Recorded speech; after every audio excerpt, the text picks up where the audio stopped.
प्रणाम। हम रामफल नाम का आयुर्वेद देख रहे हैं। नागफनी के ये फूल हैं, फल हैं, इनको रामफल कहते हैं। जब हार्ट ब्लॉकेज, जब हृदय की गति रुकती है, उस समय ये फलों का सेवन, और जो व्यक्ति इन फलों को, ये कच्चे हैं, फूल इस समय आ रहे हैं, आप देख पा रहे हैं, और इनके पुष्प कितने बेहतर होते हैं, कैसे ये अपने परागों को बाहर निकालते हैं। इनकी संरचना को आप देखें, ये पुष्प मंजरियाँ कितनी प्रफुल्लित होकर के आगे बढ़ती हैं। ऐसे ही हमारे शरीर की बंद ग्रंथियों को ये खोलते हैं, बंद ब्लॉकेजों को ये तोड़ते हैं, और मिनरल करके हमारे रक्त संचार की पद्धति को आगे बढ़ाते हैं। ये लातरछू के नाम से भी जाना जाता है और नागफनी भी कहते हैं। और ये जो है कैक्टस की प्रजाति में है।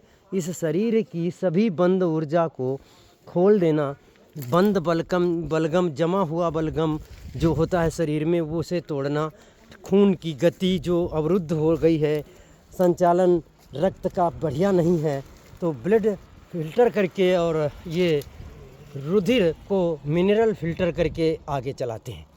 हमारी आयुर्वेद की संरचना जीवित, शाश्वत, अजर अमर है। परमपिता की ये धरोहर है।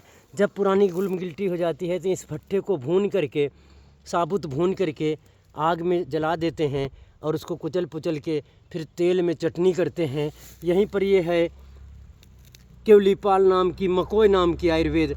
मकोई और ये नागफनी दोनों इतनी सशक्त आयुर्वेद हैं, लीवर और खून गुलम गिल्टी की, कि इससे बढ़ के उत्तम आयुर्वेद होना पृथ्वी पर मुश्किल। जो सर्जन, जो डॉक्टर स्पेशलिस्ट नहीं कर पाते, उस स्पेशलिस्ट के छोड़े हुए कार्यों को ये रामफल का पौधा आयुर्वेद नागफनी का करता है, लातरछू का करता है। लातरछू इसलिए है कि पैरों को छू जाए, ऐसा पैर की गद्दी जैसे बने होते हैं, और नागफनी फन से फन आगे निकलते रहते हैं, शाखा से शाखा निकलती रहती है। ये हमारे पुराने ऋषियों की धरोहर, प्रायोगिक धरोहर, घरों में, खेतों में, बाग बगीचों में, बॉर्डर में, और खेत के अंतिम सिरे पर इन पौधों को लगाया जाता है।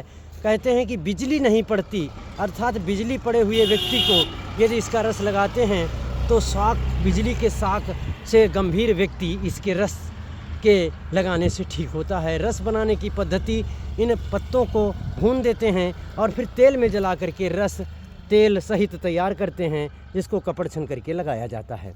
ये भूनने पर कांटे जल जाते हैं।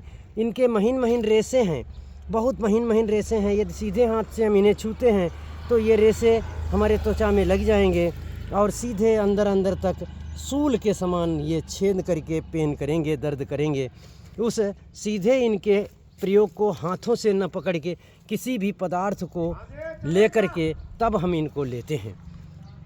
ये शुद्धतम आयुर्वेद, हजारों वर्ष पुराने ऋषियों की धरोहर है नागफनी। ओम प्रणाम।